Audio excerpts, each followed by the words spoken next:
ಬಳ್ಳಾರಿಯಲ್ಲಿ ಬಾಣಂತಿಯರ ಸರಣಿ ಸಾವು ಮಾಸುವ ಮುನ್ನವೇ ಇತ್ತ ಚಿತ್ರದುರ್ಗದಲ್ಲೂ ಅಂಥದ್ದೇ ಘಟನೆ ನಡೆದಿದೆ. ಹೊಟ್ಟೆ ನೋವುವಂತ ಜಿಲ್ಲಾಸ್ಪತ್ರೆಗೆ ಬಂದಿದ್ದ 42 ದಿನಗಳ ಬಾಣಂತಿ ಚಿಕಿತ್ಸೆ ಫಲಕಾರಿಯಾಗದೆ ಸಾವನ್ನಪ್ಪಿದ್ದು ಈಗ ಕುಟುಂಬಸ್ಥರಿಂದ ವೈದ್ಯರ ನಿರ್ಲಕ್ಷ್ಯ ಅನ್ನುವಂಥ ಒಂದು ಆರೋಪ ಕೇಳಿ ಬಂದಿದೆ.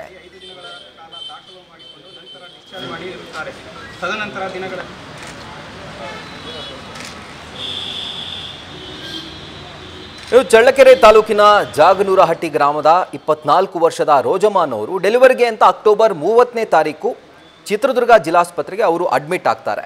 ಹಾಗೂ ಅವರಿಗೆ ಡಾಕ್ಟರ್ ರೂಪಶ್ರೀನವರು ಸಿಸೇರಿಯನ್ ಮಾಡಿ ಅವರು ಡೆಲಿವರಿಯನ್ನು ಕೂಡ ಮಾಡ್ತಾರೆ. ಆದರೆ ಇದಾದ 5 ದಿನದ ನಂತರ ಅವ್ರನ್ನ ಡಿಸ್ಚಾರ್ಜ್ ಮಾಡ್ತಾರೆ.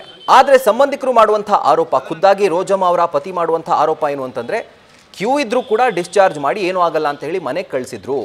ಅದಾದಮೇಲೆ ನಿನ್ನೆ ಏಕಾಏಕಿ ಹೊಟ್ಟೆ ನೋವು ಕಾಣಿಸ್ಕೊಂಡಿದೆ, ಹೊಟ್ಟೆ ಉರಿ ಕಾಣಿಸ್ಕೊಂಡಿದೆ. ನಂತರ ಕುಟುಂಬಸ್ಥರು ದಾಖಲು ಮಾಡ್ತಾರೆ ವಾಪಸ್ ಜಿಲ್ಲಾಸ್ಪತ್ರೆಗೆ.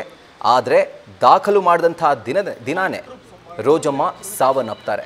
ಸೊ ಖುದ್ದಾಗಿ ಅವರ ಪತಿ ಮಾಡುವಂಥ ಆರೋಪ ಏನು ಅಂತಂದರೆ, ಡಾಕ್ಟರ್ ಆಗಿರುವಂಥ ರೂಪಶ್ರೀ ಅವರೇ ಈ ಒಂದು ಸಾವಿಗೆ ನೇರವಾದಂಥ ಹೊಣೆ, ಅವರ ನಿರ್ಲಕ್ಷ್ಯನೇ ಕಾರಣ ಅನ್ನುವಂಥ ಒಂದು ಗಂಭೀರ ಆರೋಪವನ್ನು ಕುಟುಂಬಸ್ಥರು ಜೊತೆಗೆ ಕರವೇ ಕಾರ್ಯಕರ್ತರು ಕೂಡ ಇದನ್ನು ಮಾಡಿ ಪ್ರತಿಭಟನೆಯನ್ನು ನಡೆಸಿದ್ದಾರೆ. ನ್ಯೂಸ್ ಫಸ್ಟ್ ನಿರ್ಭೀತಿಯಿಂದ ನಿಮ್ಮ ಪರವಾಗಿ.